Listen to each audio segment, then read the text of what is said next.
I did some defensive tactics from your horse. And I thought, well, I just go over about 30 minutes and show people. It's wound up being one of the biggest things that I teach people. Okay? If somebody tries it, you do know, if somebody tries, you're on the trail, you're probably, chances you run up some drunk yahoo are pretty good, right? There's always somebody on the trail that, is just a what.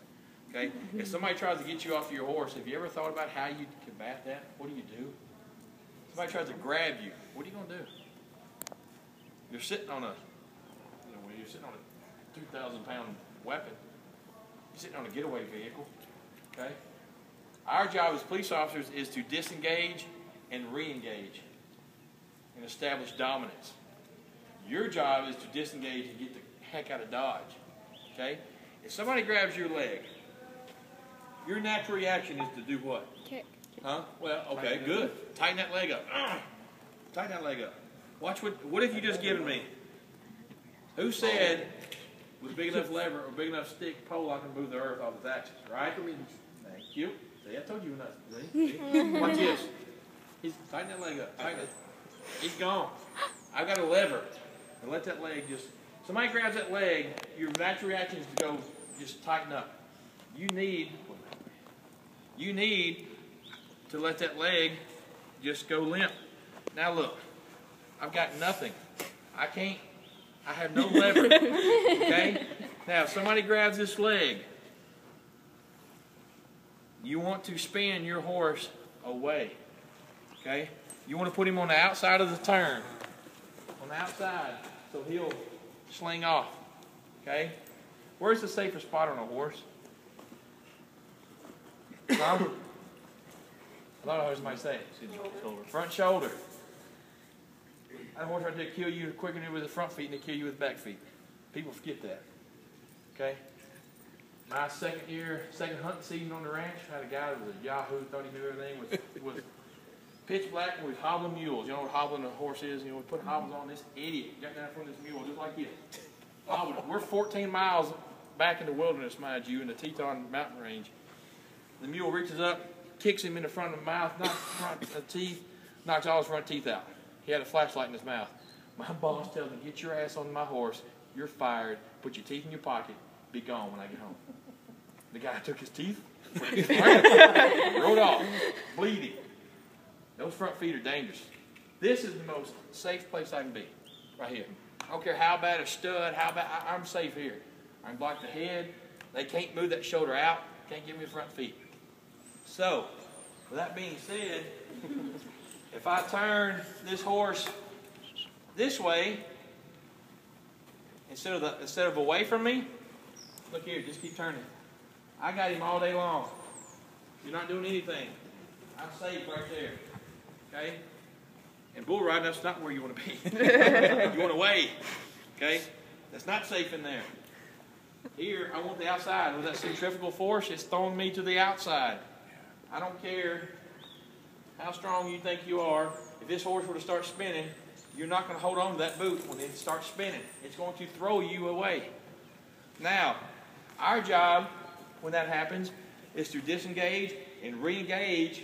And probably, CC, if that happens, is going to run you smack over. He's going to come at me and run me over. Y'all's job is to get away. Go opposite direction. Okay? But a lot of people don't understand, who said kicking?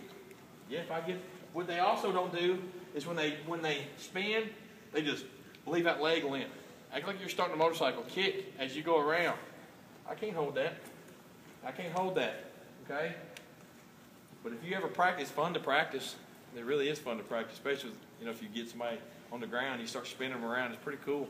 If they grab the front of your horse, this is something that we practice, but we don't do it full speed because you got to understand, if somebody grabs here, this isn't a time to be nice to your horse's mouth. Well, I don't want to hurt. Really? Really? If somebody drunk comes up here and gets your horse, do you think he means you any good? No. So when they get your horse right here, what you need to do is start sawing your horse back and forth and going forward. This is a, 60. That's an 85-pound sledgehammer going back and forth. Do you think that anybody can stand that right there? And this, God knows I ain't standing in front of that. Okay? So once you get them to disengage, you go. You can practice that. Don't sit there and yank on your horse's mouth. That's not what I'm saying to do. But in that situation, you've gone from a good situation to somebody that's really trying to hurt you. Okay? So it's just totally different. Use your feet to kick. You know, the same thing is, back her up a little bit. She needs a beeper. Don't let somebody get in your space. If you're trail riding and you don't feel comfortable with this guy petting your horse, don't let somebody in your space. Don't do it. Trust your instincts. Okay? Trust your instincts. Why can't I pet him? He bites. Lie to him. He bites real bad. He'll bite. No, the horse won't bite. Watch this. Oh, sheesh. All you gotta do is take out the rein real quick and pull it. I say, I told you, man. I told you, man. He bites. I told you. Man, your horse crazy. Yeah, I know it, man. The horse crazy. So don't let them near you. Don't let them near you. Be aware of your surroundings. Okay? And you don't have to prove nothing to nobody. I stress that a lot. How many of y'all have ever ridden up a short mountain?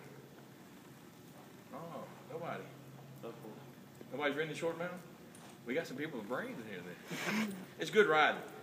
Y'all have heard, I don't know if y'all have heard the horror stories that go on in Short Mountain in Woodbury. They're killing horses all the time.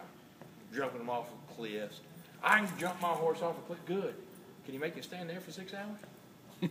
I can put enough spur in any horse to make him jump off a rock. Let's see you train a horse that'll stand there. Let's see you train a horse that you put a 3-year-old kid on and go, okay, see ya. That to me is a horse.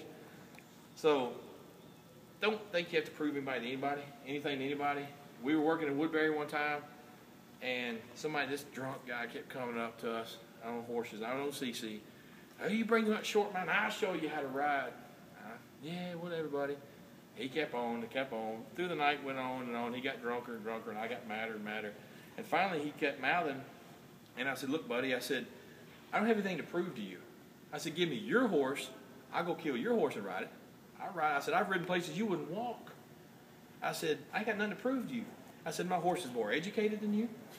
He's worth more money than you. This is in Woodbury. Yeah, it's in Woodbury. So it's a fair chance. Exactly. And so, you know, I said he's been to more schools. He's more educated. He's worth more money than you.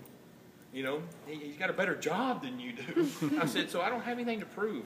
I see guys all the time get hurt. You know, I say guys, male, female, that think they got to do this, and they'll wind up breaking an arm, break a collarbone, you know, break a foot, it's not worth it. It's really not worth it. You can do as much work right here in this little area, having just as much fun. You were talking about your job is to disengage and then re-engage, right. And you mentioned that the horse would, if the perpetrator was standing up, you would move the horse in, and so like right into the chest. Yeah. At that point, it's called force continuum. Mm-hmm. When we go to a call, it's just any police work.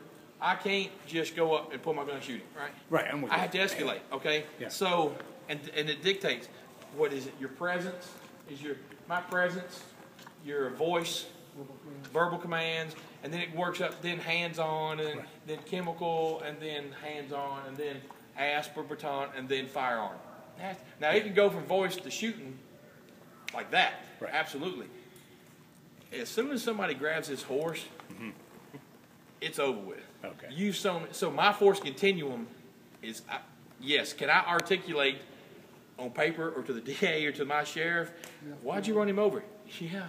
Because he grabbed my horse and tried to hurt my horse, tried to jerk me off my horse. Right. So, yeah, thank you. That's assault on the police Yes, right. and that person, yes, right. would get charged. Huh? Exactly. So, yes, will he? I promise you, this horse would walk right over top of somebody. He'll do it. He'll go right into you right now and just boil you over. Yeah. But then again, he's playing his game. Yeah, it's right. a game to him. He's not.